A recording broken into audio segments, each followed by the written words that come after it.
Leaders week में मैं हूं आपके साथ शिल्पा रावत। आज की कॉम्पिटिटिव मार्केट में हर इंडस्ट्री को एनर्जी कॉस्ट कंट्रोल की जरूरत है। ऐसे में थर्मोडाइन प्रोसेस इंडस्ट्री और स्टीम प्रोसेसिंग इंडस्ट्री के लिए एक ऐसा सोल्यूशन लाता है जो किसी वरदान से कम नहीं है। High efficiency boilers, energy consultancy और कस्टमाइज हीटिंग सोल्यूशन के साथ ये ब्रांड आज 1000 से ज्यादा कस्टमर्स की पहली पसंद बन चुका है।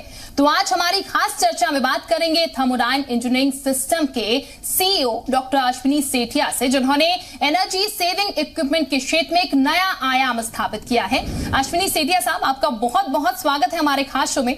मेरा पहला सवाल आपसे यही रहेगा कि थर्मोडाइन अपने कंपटीटर से कैसे अलग है, कैसे डिफरेंट है?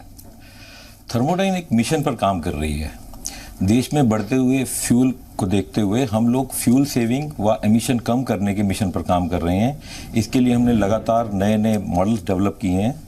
इसके अलावा हम अपने कस्टमर्स की एनर्जी सेविंग के लिए पूरी तरह कमिटेड हैं, क्योंकि हम उनको इंटरनेशनल मार्केट में आगे बढ़ते हुए देखना चाहते हैं। थर्मोडाइन अपने कस्टमर्स के प्रोसेस को अच्छे से समझकर उनको एक सोल्यूशन प्रोवाइड करने पे ज़्यादा जोर देती है। इसी वजह से एक प्रोडक्ट कंपनी होते हुए भी हम लोग मार्केट में एक सोल्यूशन प्रोवाइडर के रूप में ज़्यादा जाने जाते हैं। सर, अपने शुरुआती सफर की अगर आप बात करें तो अपने शुरुआती सफर से लेकर अब तक थर्मोडाइन ने इंडस्ट्री में कई तरह के बदलाव जाहिर तौर पर देखे होंगे। ऐसे में कॉम्पिटिटिव मार्केट जो उसको देखते हुए कंपनी ने किस तरह के कदम उठाए? हमने नए मॉडल के डिज़ाइन के अलावा स्पीड ऑफ डिलीवरी पे बहुत काम किया है।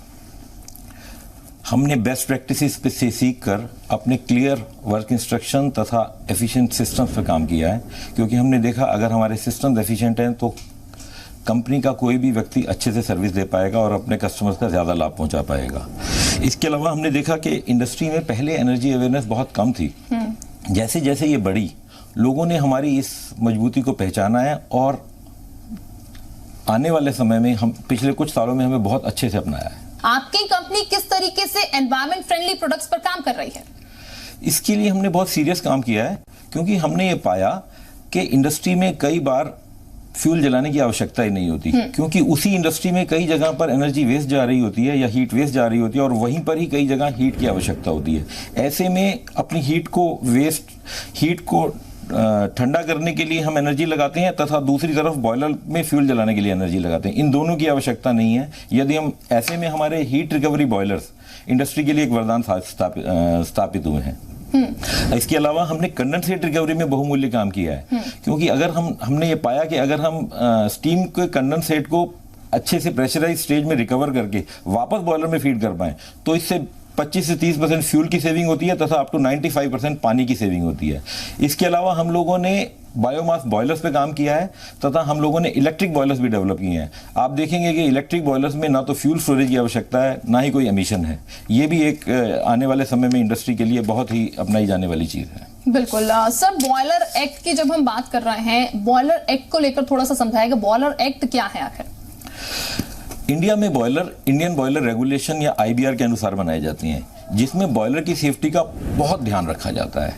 आप ये निश्चिंत हो सकते हैं कि यदि आपने कोई IBR बॉयलर लगाया है तो आपके बॉयलर में एक्सीडेंट की संभावना ना के बराबर है। परंतु इसके बावजूद कई लोग लिमिटेड बजट की वजह से या कम जानकारी होने की वजह से नॉन IBR बॉयलर लगा लेते हैं, जो कि कीमत कम होने के साथ साथ इनएफिशिएंट भी हैं और रिस्की भी है। बहरहाल सर, इंडिया में एनर्जी कॉस्ट एफिशिएंट प्रोडक्ट के भविष्य को अगर आप देखते हैं तो किस तरीके से देखते हैं? इसके साथ इस विषय पर आपकी कंपनी का विजन और मिशन क्या है? टॉप बॉयलर मैन्युफैक्चरर होने के लिए या टॉप इंडस्ट्री लीडर होने के लिए किसी भी कंपनी को कस्टमर सेंट्रिक होना पड़ेगा, अपने कस्टमर की ज़रूरतों का पूरा ध्यान रखना पड़ेगा। इसके अलावा बॉयलर जैसे प्रोडक्ट में सेफ्टी और क्वालिटी का सबसे ज़्यादा इंपॉर्टेंस है। इससे हट करके तो हम अच्छा प्रोडक्ट मार्केट में टिक ही नहीं सकते।